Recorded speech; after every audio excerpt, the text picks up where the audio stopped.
waxaan u badalsanayn 7 bishaan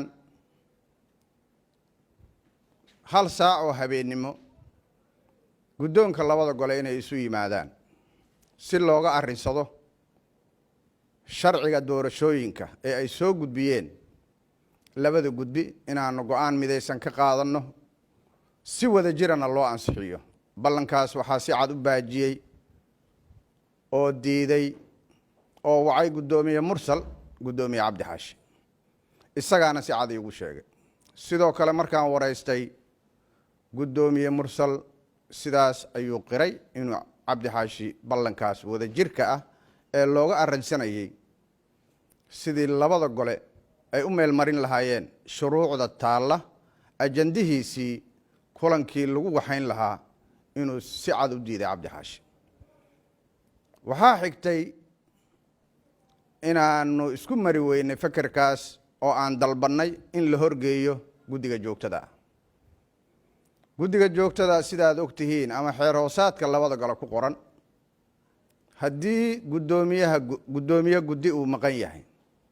ku-xigeenkiisa ayaa matala guddiga joogtada ah haddii ku-xigeenka uu maqan yahayna waxaa matala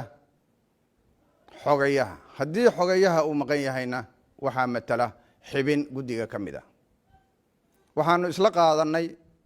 in golaha aqalka sare lagu qabto shirkii guddiga joogtada ee ka fadhigan kulankiisii koowaad waxaa loo diray xildhibaanadii senataradii wargelin ah inay saaka yimaadaan golaha waxaa soo xaadiray oo xamar ku sugan 12 senatar oo isugu jira guddoomiye guddi guddoomiye ku-xigeen iyo xogeyayaal taasoo buuxiyey shuruucdii guddiga joogtada ahaa xalay 12kii habeenimo ayuu cabdi xaashi guddoomiye cabdi xaashi isagoon cidna la tashan wuxuu ii soo diray xogeyaha aqalka oo uu leeyahay kulankii la tegi lahaa golaha oo 100 kursi ay taallo oo senator walba uu hal layn keligii fadhiisan karo wuxuu ku bedelay zoom wuxuuna diiday senataradii dalka gudihiisa xamar golaha diyaarka ku ahaa wuxuuna zoom u galay senataro jooga dalka dibaddiisa kan ugu dhowna uu joogo Soomaaliya Puntland taas oo meel ka dhac iyo xadgudub ku ah xeer hoosaadka aqalka ujeedkana uu yahay arrinta uu ka biidiisan yahay cabdi xaashi inay meel marto waxaan rabaa ummadda Soomaaliyeed inaan u sheego arrinta igu kaliftay inaan caddeeyo waxa weeye tuhunka la qabo ee aan jirin sal iyo raadka lahayn cidda sababta u noqonaysa inay maanta ogaadaan cabdi xaashi cabdulaahi guddoomiyahayga golaha aqalka sare oo aan xiriir iyo wada shaqayn fiican wada leenahay fakarka uu qabaa waxa weeye shuruucda adag ee saddexda ah ee midkiiba u baahan yahay ugu yaraan 4 maalmood ama 5 maalmood in golaha shacabka uu marka hore ka soo dhammaado kadibna loo soo gudbiyo golaha aqalka sare taasoo keeni karta dib u dhac ka badan bishii hore ee la habsaamay arrintaas ayaan rabaa inay ogaadaan shacabka ummadda Soomaaliyeed meel ay joogaan haddii aan arrintaasi xal loo helin waxaa cad ama suuragal ah waa laga badbaadi karaa laakiin khatarteeda ayay leedahay waxaa kaloo khatar ah heshiis labada gole ay galeen oo labada guddoomiye ay saxiixeen in uu dhinac ka baxo wada tashi la'aan waxay keeni kartaa khilaaf labada gole ah waxaanu ognahay oo ummadda Soomaaliyeed og tahay labadii sano u horreysay labada gole inayna wada shaqayn si wanaagsan oo la ansixiyey keliya 5 sharci golaha aqalka sare 5 sharci 2 sano heshiiska markuu dhacayna 6 iyo 10 sharci hal fadhi guushaas iyada ah waxaa qatar ah mar haddii kalsooni iyo wada shaqayn soo socotay muddo hal sano ah haatan la jallaafeeyo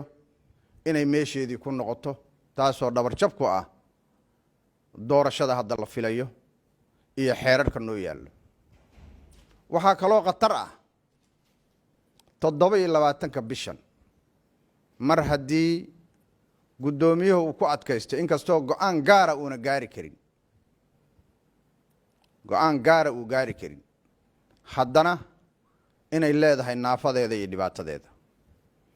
maanta waxa dhacay waa wax nagu cusub aqalka sare xildhibaano golihii jooga oo buuxiyey shuruucdii guddinimada sharcina u haysta xeer hoosaadka guddoomiyaal guddi guddoomiye ku-xigeen xog haye buuxiyey shuruuddii oo golihii jooga lana wargeliyey in zoom lagu raadiyey UK Kenya Ethiopia Garowe Addis Ababa arrintaasi waxaan leeyahay wixii shirkaasi ka soo baxa goluhu waa in uu si gaar ah uga hadlaa arrinta igu kaliftay inaan maanta sidaas u hadlo oo laga yaabo inay xanuujinayso dad badan oo Soomaaliyeed 6 bisha ilaa maanta oo 10 ah waanu isku daynay aniga iyo senator kale inaanu qancino guddoomiyaha ugu dambeyntii guddoomiyaha waxaan leeyahay wixii shacabka Soomaaliyeed aad ka hor sheegtay khudbadaadii macaaneed ee ahayd shacabka ha loo turo ka dhabe taasoo ah waxa ummadda naga filayso isku duubni labada gole